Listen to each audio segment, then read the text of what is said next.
Mummy का बना था? पापा ने पनीर लेला नहीं के सब्जी बनाई। अच्छा बनाओ, मजा ही खाए में। हाँ दा मम्मी दूठे। ला।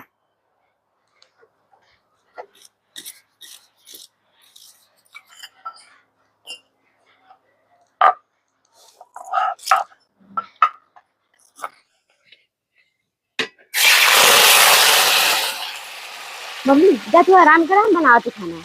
अच्छा दिलाई। हाँ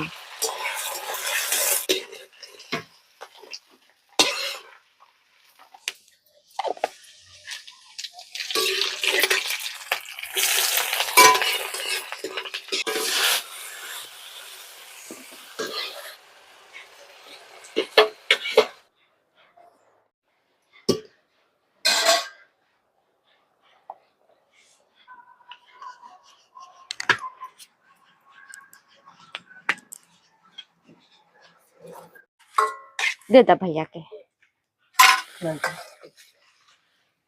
दिखा लगते कि पनीर के सब्जी कैसे बनला।